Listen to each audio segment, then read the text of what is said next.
There is a powder sitting on nearly every grocery shelf in this country, right next to the laundry soap, that will empty out an entire ant colony in about a day. It costs less than $1 to use. It kills the workers crossing your counter, and it kills the ones you will never see down in the dark where no spray has ever once reached. And it does this not by being stronger than the ants, but by being patient enough to let the ants do the work for you. My grandmother kept a box of it on the shelf above her wash tub. She did not have a number for a man in a white truck to call every spring. She had a spoon, a saucer, and about 5 minutes. My name is Samuel Penner. I am Mennonite, and I keep a small farm with my wife here in Holmes County, Ohio. And I am going to tell you plainly the way I always try to, because plain is the only thing that makes a video like this worth your 5 minutes. I will tell you what this powder is, what it does not do, and exactly how to use it in your own kitchen this week. No padding, just the thing itself.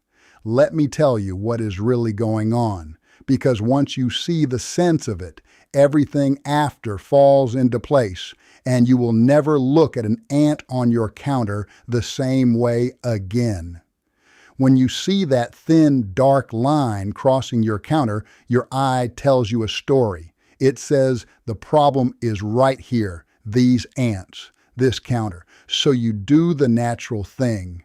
You wipe them away with a wet rag, or you reach under the sink for the spray, and you kill every ant you can see, and you feel you have won. And then you come down the next morning to start the coffee, and the line is back, marching the very same road. You do it again. It comes back again. And after a week of that, you start to believe the ants are something close to magic, that they cannot be beaten. They are not magic. The trouble is that the ants you see were never the colony, not even close.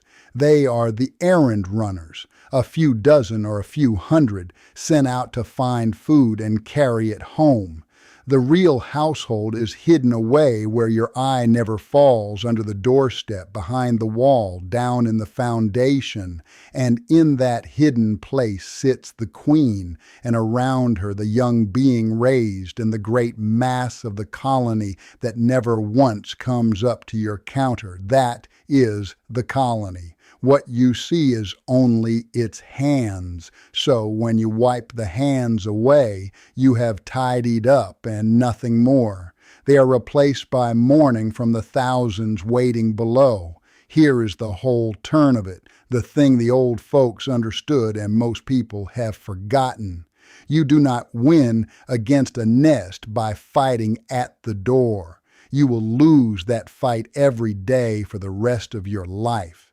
You win by sending something back inside, down to the part you cannot reach, carried by the very ants you were trying to crush. That something is a plain white mineral called borax. It is dug from dried lake beds out west, ground fine, and it has sat in American laundry rooms for the better part of a century. The same box that softens your wash water is the thing that empties an ant colony. Nothing exotic about it, and nothing you need a license for. Here is why it works, and why it works in a way a spray never can. When a worker ant finds your sweet bait, it does not fall over dead on the spot. That is the whole secret. A spray kills on contact right there on your counter, which feels like a victory and is exactly the failure I just described, because the nest goes on living underneath it. Borax works slow. It moves through the ant quietly over the better part of a day or two with no outward sign, and in that day or two the ant feels fine, and so it does exactly what it was built to do. It carries the sweet food home. And once it is home, it shares. That is the part that matters. Ants feed one another mouth to mouth, passed along drop by drop from the forager to the workers who stayed behind, to the ones tending the young, to the young themselves, and at the last, up the chain to the queen. What one ant carries in gets spread through the whole household within hours. That sharing is what holds a colony together and makes it strong. It is also, once the food is carrying borax, the very thing that undoes it. The queen is fed by her own daughters. Her egg-laying falters, then fails. With no new young coming, the colony goes quiet from the middle outward until the road on your counter has no one left to walk it. I owe you the honest measure of this before you try it on the wrong trouble and feel I steered you wrong. This is for foraging ants, the ones sending runners into your kitchen after food. Sugar ants, pavement ants along the cracks of a walk, the odorous ones with the sharp smell when crushed, carpenter ants chewing into damp wood. All of these forage and share food the same way, so all of them are reached by this. It is not your answer for a wasp nest in the eaves, nor bedbugs in a mattress, nor a mouse in the wall. Each of those is a different trouble for a different day, and I will not pretend one saucer of sugar water solves them all. Now let me get you straight to the doing of it, because it is about as simple as anything in a kitchen. You want a box of plain borax, the laundry kind, under the old mule team name you have likely walked past 100 times. $4 or so, and one box outlasts a whole summer, and several more besides. You want white sugar, which you already have. Warm water and a handful of cotton balls, or failing that, a few small jar lids or bottle caps. The mixing, and this is the one thing I need you to hold on to. 3 parts sugar to 1 part borax. 3 spoons of sugar to 1 spoon of the powder. Say it to yourself, 3 to 1. The sugar is the invitation, and the borax is the work. And if you get greedy with the borax, the ants taste that something is wrong and refuse to carry it home, and you have wasted your evening. Too little, and there is not enough in each drop to finish the job before the ant wanders off. 3 to 1 is the proportion that is held up through long use. Stir in about a 1/4 cup of warm water until the sugar and borax dissolve into a clear syrup, about as thick as pancake batter, no grit settling at the bottom. Soak your cotton balls until they are soft and heavy with it, or pour a thin pool into your jar lids. Some ants in some seasons want grease instead of sweet, the way a body craves different things at different times. If your syrup sits untouched, do not think the method has failed. Switch to a spoon of peanut butter worked through with a small pinch of borax, 1/4 as much as the peanut butter, and set little dabs where they travel. Same idea, different carrier. The borax does not care what it rides in on. Set your bait right in the path the ants actually travel, not where you wish they would go, along the baseboard where the line runs, under the cabinet, by the crack in the door frame. Get down low and follow the line back to where it comes in, and set your bait near that entry. And here is the hardest part of the whole business, and the part where most folks fail and call the method useless. Once your bait is down, you must not kill the ants you see. Everything in you will want to wipe the line away or reach for the spray. You must not. If you kill the runners, you have cut the very chain that was carrying your medicine home. Leave them be. Your patience for 2 days is the whole price of this working, and it is the cheapest price you will ever pay for anything. I will tell you exactly what you will see in those 2 days, so it does not alarm you into giving up too soon. You will see more ants, not fewer. For a day, sometimes two, the line will swell into a thick, busy road. More ants than you had before you set the bait out. This looks like the plan going badly wrong. It is the opposite. It means the runners found the food and told the whole household where it is, and now the colony is sending everyone it has to carry the bounty home, and every one of them is carrying borax. Let them swarm and keep your hands off them. By the next morning, the thick line will have thinned. By the second or third day, it is a trickle of confused stragglers, and then it is gone, because there is no longer a household sending anyone out. Set a little fresh bait once more after several days to catch any stragglers or a second nest you did not know about, and the work is finished. Let me lay out plainly what is good about this and what is not, because you ought to see both sides clearly. What is good is a good deal. Cheap past arguing. $4 for a box that serves you for years against the hundreds of service charges for a single visit.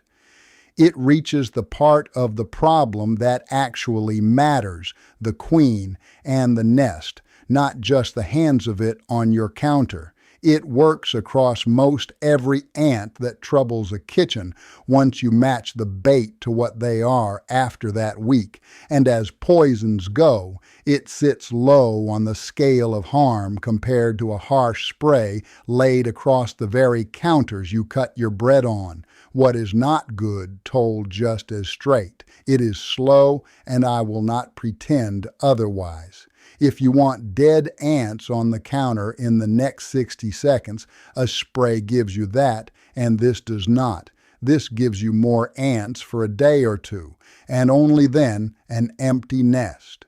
You are trading quick satisfaction for the real result, and you have to be the sort of person who can wait. It is for foraging ants and nothing else. And though it is low in harm, it is not no harm. Borax is not a thing you want a small child eating, nor a curious dog or cat lapping up, and taken in real quantity, it can make a body sick. Every bait you set goes up out of reach, tucked behind the stove, back inside a cabinet, somewhere only an ant the size of a grain of rice can reach, and no small hand or paw can. Wash your own hands well when you are done mixing, and treat it with the same plain respect you would give any strong cleaning powder under your sink. Now sit with one thing for a moment, because to my mind it is the heart of the whole matter. A $4 box of laundry powder does this work, and does it more completely, all the way down to the queen, than a man who comes to your door and charges $200 or $300 for a single visit and asks you to sign a paper that bills you again every season for as long as you own the house.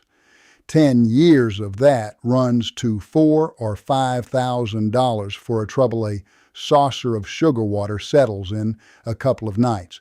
So how can the cheap thing on the laundry shelf be the better thing, and almost nobody tells you so? The honest answer is the plainest one. There is no money in a box of powder a family buys once and uses for years. There is very good money in a service paid for over and over, every quarter, forever. A nest killed once and for all is the worst thing that can happen to a business built on coming back next season. I do not call that a conspiracy, because a conspiracy needs men in a room agreeing to deceive you, and that is not what this is. It is stranger than that. It is a system nobody has to arrange on purpose, that simply earns its living off you not knowing a thing, and so has no reason at all to teach it to you. The knowing did not vanish because it failed. It vanished because it worked so plainly and so cheaply that there was no profit in keeping it talked about. So here is what I would have you do this week while it is fresh in your mind. Buy the $4 box of borax. Mix your 3 parts, sugar to 1 part, borax with a little warm water, just as I gave it to you. Soak your cotton balls, set them where the line truly runs, and then do the hard and patient thing. Leave the ants be and let them carry it home into the dark. If they will not take the sweet, reach for the peanut butter and try again. Then come back down to the comments and tell me how it went and how many days your line took to go quiet. And while you are at it, tell me what county you are in and how old your house is. The older places have the old ant roads worn deep into them, and I am forever learning which troubles tend to go with which sort of home. Next time, since we have been talking about the ants that come hunting the sweet things you leave open, I will take you out to the pantry and show you the way we keep the flour and the cornmeal and the dried beans through a whole year, all the way to next harvest, without a single weevil or pantry moth getting into so much as 1 jar of it. No chemicals on the food you eat, just a few plain things any one of you can set right this week.